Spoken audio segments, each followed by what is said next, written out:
Hi hello friends, வணக்கம். Welcome to pencil குச்சி channel.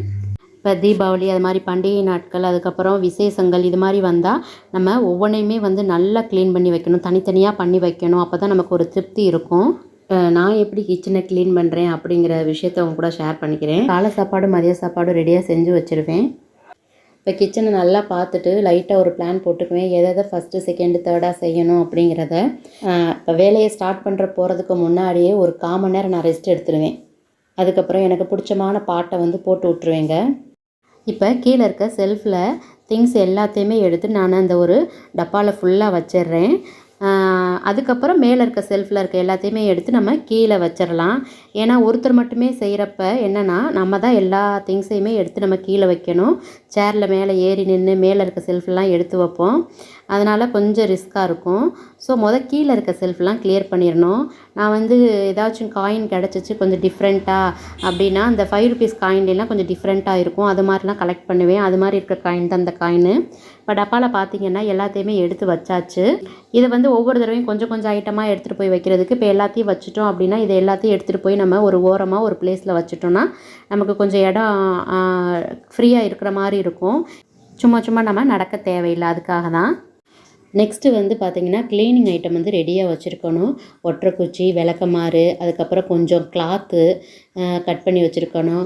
அதே நேரத்தில் அந்த லிக்விடு, நம்ம க்ளீன் பண்ணுற லிக்விடு, அப்புறம் ப்ரஷ்ஷு, வைப்பரு, இது மாதிரி எல்லாமே நம்ம ரெடியாக எடுத்து வச்சுக்கிட்டோம் அப்படின்னா இன்னுமே ஈஸியாக இருக்கும். இப்போ நம்ம கிச்சனை க்ளீன் பண்ண போகிறோம் அப்படின்னா நம்ம கண்ணுக்கு முன்னாடி இருக்கிறது ஃபஸ்ட்டு என்ன அப்படின்னா, எனக்கு பாத்திரம் தான் தெரியும்.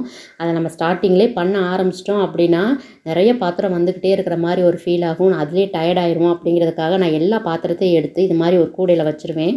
வச்சுட்டு அதையுமே ஓரமாக வச்சிடுறது. அதுக்கப்புறம் எல்லா வேலைகளையும் முடிஞ்சதுக்கப்புறம் அதை பார்த்துக்கலாம் அப்படின்ட்டு அதை நான் ஸ்டார்டிங்லேயே நான் பாத்திரம் க்ளீன் பண்ணுற வேலையை நான் தொடமாட்டேன். அந்த பாத்திரத்தெல்லாம் எடுத்து வச்சிட்டோன்னு வச்சுக்கோங்களேன், சிங்க்கு ஃப்ரீயாக இருக்க மாதிரி இருக்குமா, பாதி வேலையை முடித்த மாதிரி ஒரு ஃபீல் ஆகும். இப்போ நான் ஓரளவுக்கு எல்லா ஐட்டமே எடுத்து நான் வச்சுட்டேன். எல்லாமே ஹாலில் தான் வச்சுருக்கேன். இப்போ நான் இந்த செல்ஃபை க்ளீன் பண்ணுறதுக்கு லைட்டாக சோப்பு தூள் தான் போட்டிருக்கேன். இதை ஒரு தடவை நல்லா தேய்ச்சி விட்டுட்டு அதுக்கப்புறம் நம்ம தண்ணி ஊற்றி க்ளீன் பண்ணிடலாம் அப்படின்ட்டு. இது இது மாதிரி பெரிய ப்ரஷ் எடுக்கிறப்ப நமக்கு வேகமாக வேலை முடிகிற மாதிரி இருக்கும். நம்ம நார்மலாக குட்டியாக யூஸ் பண்ணோம் அப்படின்னா கொஞ்சம் லேட் ஆகும் தேய்க்கிறதுக்கு. பெட்டர் இது மாதிரி பெருசாக வாங்கிக்கோங்க. ஆனால் நான் இப்போ வச்சுருக்கிறது கொஞ்சம் யூஸ் பண்ணி முடித்ததுக்கப்புறம் பார்த்திங்கன்னா அந்த லேயர்லாம் கொஞ்சம் உறிஞ்சிக்கிட்டு வந்த மாதிரி இருந்துச்சு. கொஞ்சம் குவாலிட்டியாக பார்த்து நீங்கள் சூஸ் பண்ணிக்கோங்க. இப்போ இதை க்ளீன் பண்ணி முடிச்சோட்டி நம்ம துணி வச்சு நல்லா தொடச்சி எடுத்துட்டோம் அப்படின்னா காஞ்சிக்கிட்டு இருக்கும். நம்ம அதுக்கப்புறம் கீழே அடுத்த செல்ஃபுக்கு நம்ம இறங்கிடலாம். இப்படி அந்த 3 செல்ஃபை பண்ணி முடிக்கங்களாட்டியுமே மேலே இருக்க செல்ஃப் எல்லாம் காஞ்சிருச்சுன்னா சீக்கிரம் நம்ம அடுக்கி வைக்க வேண்டிய பாத்திரத்தை டக்குன்னு அடுக்கி வைக்கலாம். அதுக்காக தான் இப்போ நான் அடுத்து செவருமே சம்டைம்ஸ் நம்ம க்ளீன் பண்ணுற மாதிரி இருக்கும். அது மாதிரி செவரு இருந்துச்சுன்னா அதையுமே நம்ம க்ளீன் பண்ணிக்கலாம். அது மாதிரி பக்கத்தில் சுவிட்ச் போர்டு இருந்தால் அதை கொஞ்சம் பார்த்து கேர்ஃபுல்லாக பண்ணணும். இப்போ துணி வைக்கிற கபோர்டில் பார்த்தீங்கன்னா இது மாதிரி பிளாக் கலரில் இருக்கும். அது பார்க்க ஒரு மாதிரியாக இருக்குங்கிறதுக்காக நான் கலர் பண்ணியிருந்தோம். இது மாதிரி ப்ரௌன் கலராக பெயிண்ட் பண்ணுறப்ப நமக்கு ஒரு வுட்டு மாதிரி தெரியும் அப்படின்ட்டு. கபோர்டில் பார்க்க நல்லா இருந்துச்சு. ஈவன் வேறு கலர் போட்டிருந்தாமே நம்ம பிரைட் கலர் போடுறோமே பார்க்க நல்லாயிருக்கும் இது மாதிரி கருப்பாக இருக்கிறத விட. ஆனால் கிச்சனில் அப்படிங்கிறப்ப நம்ம தண்ணி ரெகுலராக யூஸ் பண்ணுறதுனால எனக்கு கொஞ்சம் வருஷம் நல்லா இருந்த மாதிரி இருந்துச்சு. அதுக்கப்புறம் தான் எனக்கு இது மாதிரி பெயிண்ட் உரிய ஆரம்பிச்சிருச்சு. இப்போ அடுத்து பார்த்தீங்கன்னா இந்த டைல்ஸு, நான் டைல்ஸில் 2 பக்கமும் வுட்டை தான் வச்சு பேஸ்ட் பண்ணி வச்சுருக்கேன். கிட்டத்தட்ட 4 இயர்ஸ்க்கு மேலே வச்சுருக்கேன். இது அந்த மளிகை ஜாமான் டப்பா வைக்கிறதுக்காக தான் வச்சுருக்கேன். கீழேயும் வச்சுக்கலாம் மேலேயும் வச்சுக்கலாம் அப்படிங்கிறதுக்காக இது ரொம்பவே யூஸ்ஃபுல்லாக இருக்குது. அதுக்கப்புறம் பார்த்தீங்கன்னா நான் கவுண்டர் டாப்பில் மேலே ஏறி நின்று தான் மேலே இருக்க லேயர்லாம் நான் க்ளீன் பண்ணேன். அதுக்கப்புறம் கீழே இறங்கிட்டு இந்த பக்கத்தில் சுவிட்ச் போர்டு வேறு இருக்குது, நம்ம பார்த்து கேர்ஃபுல்லாக பண்ணணும். இது மாதிரி தண்ணி வச்சு நம்ம க்ளீன் பண்ணோம் அப்படின்னா பாதி தண்ணி சிங்கில் போனாலும் மீத தண்ணி கீழே ஃப்ளோரிங்கில் தான் விழுகும். நம்ம பிள்ளைகளை வச்சுட்டு நம்ம வேலை பார்த்தோம் அப்படின்னா அவங்க மிதிச்சுட்டு நடக்கிறப்ப கொஞ்சம் வழுக்கிற மாதிரி ஒரு ஃபீல் பண்ணுவோம். ஸோ நான் அவங்க எப்போ வீட்டில் இல்லையோ அது மாதிரி டைம் பார்த்து நான் க்ளீனிங் பண்ணுறதை வச்சுக்குவேன். இப்போ நம்ம ஃபெஸ்டிவல் ஃபங்க்ஷன் டயத்துலலாம் நம்ம க்ளீனிங் வேலைகள் எல்லாத்தையுமே ஒரு 2-3 டேஸ்க்கு முன்னாடியே நம்ம முடிச்சிட்டோம் அப்படின்னா நல்லாயிருக்கும். இல்லாட்டி கொஞ்சம் நாள் முடித்தோம் அப்படின்னாவே அதுவே நமக்கு டயர்டாகிடுது. அதனால் ஒரு 2-3 நாளைக்கு முன்னாடியே முடிக்கிற மாதிரி நம்ம பிளான் பண்ணி வச்சுக்கணும். அதே மாதிரி ஒரே நாளில் வந்து நம்ம க்ளீன் பண்ணக்கூடாது. அதுவுமே எனக்கு வந்து ரொம்ப ரிஸ்க்காக தெரிகிற மாதிரி இருக்கும்.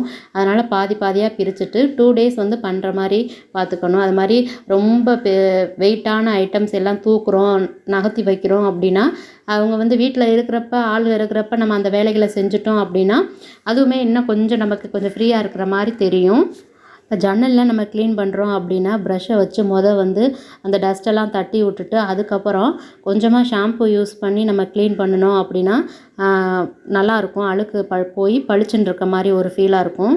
இப்போ நம்ம க்ளீன் பண்ணிக்கிட்டு இருக்கப்பே நமக்கு அந்த பாத்திரம் எடுத்து வைக்கிறப்பே நமக்கு தெரிஞ்சிடும் நம்ம ரேராக யூஸ் பண்ணுறது எது, ரெகுலராக யூஸ் பண்ணுறது எது அப்படின்னு. அந்த பாத்திரத்தை எல்லாத்தையுமே வந்து தனியாக பிரிச்சுட்டு நம்ம எப்போயாச்சும் யூஸ் பண்ணுற பாத்திரம் எல்லாத்தையுமே வந்து ஒரு டப்பாவில் போட்டு மேலே வச்சிடலாம். அடிக்கடி யூஸ் பண்ணுறத வந்து நம்ம கீழே வச்சுக்கலாம். டெய்லி யூஸ் பண்ணுற பாத்திரத்தை நம்ம செல்ஃபில் வச்சுக்கலாம். இப்போ ஓரளவுக்கு நான் க்ளீன் பண்ணிட்டேன். இதை பண்ணுறதுக்கே எனக்கு 3 o'clock மேலே ஆயிடுச்சு. இப்போ அடுத்து வந்து அந்த மளிகை சாமான்லாம் போட்டு வச்சுருந்தோம்ல அந்த சம்பளத்தை தான் க்ளீன் பண்ண போகிறேன். நான் கொஞ்சம் பாக்ஸ் மட்டும் இப்போ க்ளீன் பண்ணலாம் அப்படின்ட்டு அதில் இருக்கிற திங்ஸ் எல்லாத்தையுமே ஒரு நியூஸ் பேப்பரோ இல்லாட்டி ஒரு பாலித்தீன் கவர்லேயோ இல்லாட்டி எம்டியாக இருக்க டப்பாவில் போட்டு வச்சுட்டு இப்போ இதில் வந்து கொஞ்சமாக லிக்விட் ஊற்றி ஊற வைக்கலாம். இதுக்கிடையில் என்ன பண்ணுவேன் அப்படின்னு பார்த்தீங்கன்னா ஒரு தடவை டீ வந்து போட்டு குடிச்சிருவேன். கிச்சனில் வுட் ஒர்க் வந்து நான் எதுவும் பண்ணாதனால நான் தண்ணி ஊற்றி க்ளீன் பண்ணாலும் எனக்கு எந்த ப்ராப்ளமும் இல்லை. சப்போஸ் வுட் ஒர்க் பண்ணியிருந்தால் கொஞ்சம் நம்ம கேர்ஃபுல்லாகவே பண்ணணும். அதுக்கப்புறம் பார்த்திங்கன்னா ஃப்ளோரிங்கில் தண்ணி நிறையாவே இருக்கும். நான் வந்து ரொம்பவே கேர்ஃபுல்லாக வந்து காலை எடுத்து வைப்பேன். ஏன்னா நம்ம சேரில் நின்றுட்டு க்ளீன் பண்ணுவோம், கீழே தண்ணி விழுகும். நம்ம இறங்குறப்ப எதையாச்சும் பிடிச்சிக்கிட்டு இறங்கணும். நம்ம பார்த்து ஒரு ஒரு ஒரு அவசரத்தில் இறங்கணும் அப்படின்னா நமக்குமே வந்து வழுக்க ஆரம்பிச்சிடும். அதனால் இது மாதிரி தண்ணி ஊற்றி க்ளீன் பண்ணுறப்ப கொஞ்சம் ரொம்பவே பார்த்து கேர்ஃபுல்லாக க்ளீன் பண்ணுங்கள். யூஸ்வலாக அந்த பாத்திரம் அதுக்கப்புறம் பானை குடம்லாம் விளக்குவோம், அண்டா இதெல்லாம் எப்போ செய்வேன்னு பார்த்தீங்கன்னா கடைசியில் வேலையெல்லாம் முடிஞ்சிட்டு ஃப்ரீயாக உட்காந்துட்டு வெளியில் எடுத்து வச்சுருவேன் பாத்திரத்தை. அதுக்கப்புறம் வேடிக்கை பார்த்துட்டு விளக்குறப்ப நமக்கு வேலை செஞ்ச மாதிரியும் இருக்கும். கொஞ்சம் டயர்ட்னஸ்ஸு இருக்க தான் செய்யும் அந்த நேரத்தில். இருந்தாலும் நம்ம ஒரு வேலையை முடிச்சுருவோம். அதுக்காக எல்லாத்தையும் தூக்கி வெளியே போட்டுறது. பட் ஆனால் இங்கே கிளைமேட்டு சரியில்லை அப்படிங்கிறதுனால நான் வந்து இதை வந்து உள்ளுக்குள்ளேயே செய்ய ஆரம்பிச்சிட்டேன். இப்போ அதே தண்ணியில் வந்து கொஞ்சம் எக்ஸ்ட்ரா தண்ணியை ஃபில்லப் பண்ணி கொஞ்சம் லிக்விடை ஊற்றி பாத்திரமும் வந்து ஊற வச்சுட்டேன். இப்படி வச்சு விளக்குறப்ப பார்த்தீங்கன்னா எனக்கு கொஞ்சம் பளிச்சுன்னு இருக்கிற மாதிரி தோணுச்சு. இப்போ அந்த டப்பாலாம் காஞ்சிருச்சு. ஸோ இதுக்குரிய மளிகை ஐட்டம்ஸ் எல்லாத்தையுமே நம்ம வந்து அந்த டப்பாவில் மாற்றிட வேண்டியதுதான். இப்போ இது மாதிரி டப்பாவில் நம்ம ஃபுல்லாக எல்லாத்தையுமே எடுத்து அட் அ டைமில் நம்ம விளக்காமல் அட்லீஸ்ட் வந்து அப்பப்போ வந்து ஒரு 5 டப்பாவாக நம்ம விளக்கிட்டோம் அப்படின்னா நமக்கு கொஞ்சம் ஈஸியாக இருக்கும். என்ன தான் கொஞ்சம் கொஞ்சமாக விளக்கி வச்சாலும் நம்ம வீட்டில் ஒரு விசேஷம் வரப்போகுது இல்லை ஒரு திருவிழா வரப்போகுது அப்படின்னா எல்லாத்தையும் க்ளீன் பண்ணால் தான் நல்லாயிருக்கும். போன வாரம் தானே அவங்கள க்ளீன் பண்ணோம், எதுக்கு இந்த வாரம் அப்படின்னா அவங்க கோச்சுக்குவாங்க அப்படிங்கிற மாதிரி தோணும். நான் கொஞ்சம் சம்பளம் தான் விளக்குனேன், இன்னும் கொஞ்சம் சம்பளம் இருக்குது, அதை நைட்டு வந்து க்ளீன் பண்ணி ரெடி பண்ணி வச்சிட்டோம்னா காலையில் எடுத்து விளக்கிக்கலாம் அப்படின்னு விட்டுட்டேன். இப்போ வந்து கொஞ்சம் மட்டும்தான் அரேஞ்ச் பண்ணி வச்சுருக்கேன். இப்போ நாளை காலையில் வந்து சமைச்சு கொடுத்து விடணும் ஸ்கூலுக்கு. அதை மட்டும் எது தேவையோ அதெல்லாம் வந்து டக்குன்னு நம்ம கைக்கு முன்னாடி இருக்கிற மாதிரி பார்த்துக்கிட்டேன். இப்போ இந்த டைல்ஸ்க்கு அடியில் நான் இது மாதிரி ஒரு ட்ரே வச்சுட்டு அதில் வந்து இந்த சின்ன சின்ன சம்படம் டப்பாலாம் இருக்கும்ல அதை உள்ளே வச்சிடுறது. அதிலையுமே ரெகுலராக எடுக்கிறத முன்னாடி வச்சுட்டு ரேராக எடுக்கிறத பின்னாடி வச்சுருவேன். பாத்திரம் பார்த்திங்கன்னா நிறையா யூஸ் பண்ண மாதிரி எனக்கு ஒரு ஃபீல் இருந்துச்சு. அதனால் விளக்குறப்ப எது வேணுமோ வேணாமோ அதெல்லாம் எல்லாத்தையும் எடுத்து அந்த அண்டாவில் போட்டு வச்சுட்டு வேணுங்கிறப்ப நம்ம எடுத்துக்கலாம் அப்படின்ட்டு. இப்போ எனக்கு தெரிஞ்ச மாதிரி நான் அரேஞ்ச் பண்ணியிருக்கேன். அழகாக தான் அரேஞ்ச் பண்ணணும்னு இல்லை. பார்த்தா கிச்சன் வந்து எனக்கு கொஞ்சம் ஃப்ரீயாக இருக்கிற மாதிரி ஒரு ஃபீல் ஆகுது. இதில் இருக்க 1-2 டிப்ஸ் உங்களுக்கு யூஸ்ஃபுல்லாக இருக்கும்னு நினைக்கிறேன். பிடிச்சிருந்துச்சின்னா லைக் பண்ணி கமெண்ட் பண்ணுங்கள், ஷேர் பண்ணுங்கள். அதுக்கப்புறம் நம்ம சேனலை சப்ஸ்கிரைப் பண்ண மறந்துடாதீங்க. தேங்க்ஸ் ஃபார் வாட்சிங்.